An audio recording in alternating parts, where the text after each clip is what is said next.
ibungo Ningol thawai oi bawo Mangau thida ibungo Ningol thawai oi bawo Marau lai ba ibungo Ningol pukning hubo Sa sana suki ba Nang dinungshi nungdina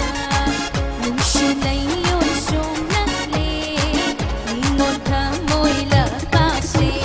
Nungole, nungole, nungshi ba na nungole Nungole, nungole, nungshi ba na nungole Nungole, nungole, nungshi ba nungole Nungole, nungole, nungshi ba na nungole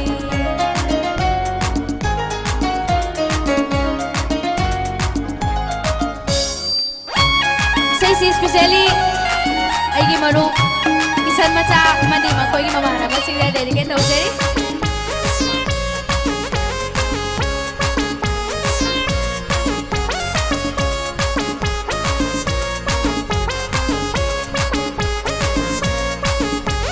Thashi ahing khudingda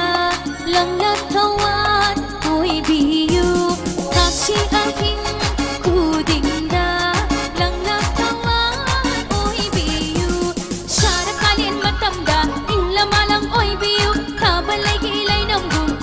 Kamoy huzagi Sara kalin matamda Ingla malang oy biyu Kabalay ilay ng gum Ay syuta mo'y huzagi Nungole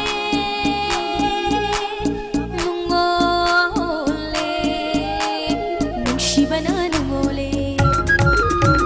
Nungole Nungole Nung shiba na nungole Nungole Nungole Nung shiba na nungole Nungole Nungole Nung shiba na nungole Nungole Nungole Nung shiba na nungole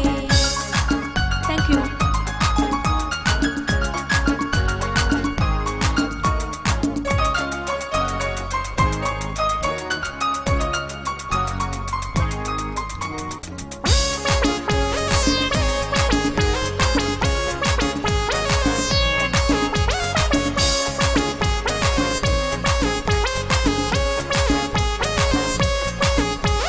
Ningol kusing paloy na manjamayong pobiro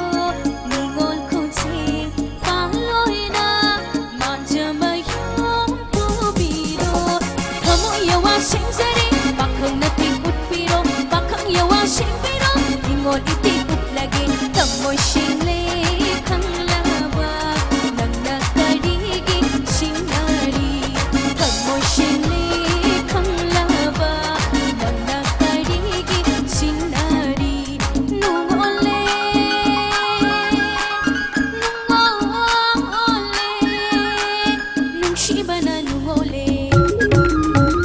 Nungole, nungole Nung shiba na nungole Nungole, nungole Nung shiba na nungole Nungole, nungole Nung shiba na nungole Nungole, nungole Nung shiba na nungole Nungole, nungole Nung shiba na nungole Nungole, nungole Nung shiba na nungole